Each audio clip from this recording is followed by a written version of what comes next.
The holy city of Mecca in the year 1888. A boy born in Mecca that year would one day play a significant role in not only the history of India but also how history was taught in India. The boy would grow up to be Maulana Abul Kalam Azad, India's first education minister. Azad is today considered a proponent of Hindu-Muslim unity and communal harmony by the leftist academia. But how true is that claim? Let's take a look. Azad's father was a scholar of Afghan ancestry who had fled Delhi and settled in Mecca during the First War of Indian Independence of 1857. Mecca was then part of the Ottoman Empire, and Azad lived there for the first 7 years of his life until his family moved to Calcutta in 1890. Educated at home in Islamic jurisprudence and theology and fluent in Arabic, Persian, Hindustani and English, Azad became a noted scholar in his youth.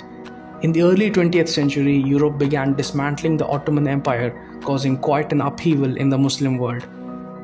During the Khilafat movement, Maulana Azad asked Indian Muslims to fight to preserve the Islamic Caliphate.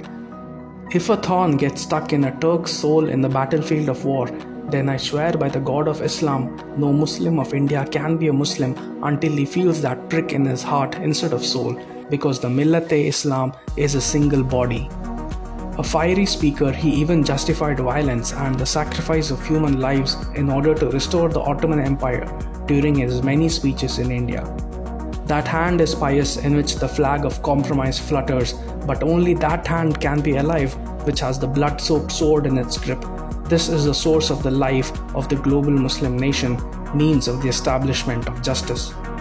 Rejecting nationalism and batting for global Islamic brotherhood, he said that Europe was using a satanic strategy to divide the Islamic world.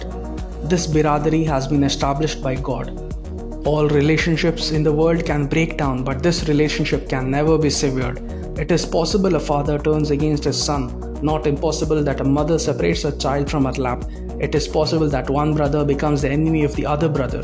But the relationship that a Chinese Muslim has with an African Muslim, an Arab Bedouin has with the Tatar shepherd, and which binds in one soul a neo-Muslim of India with the right descendant Qurayshi of Mecca, there is no power on earth to break it, to cut off this chain.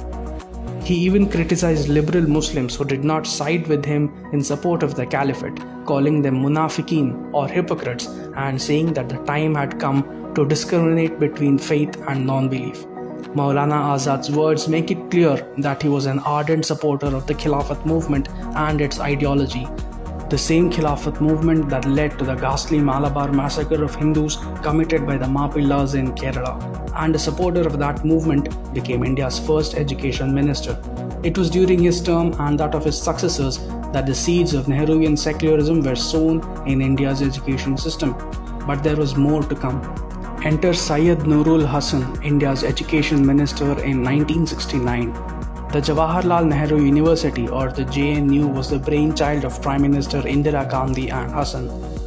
Modelled after colonial Britain's Haileybury College, JNU was meant to produce and train the core of a committed bureaucracy who were to be loyal to the ideals of the left.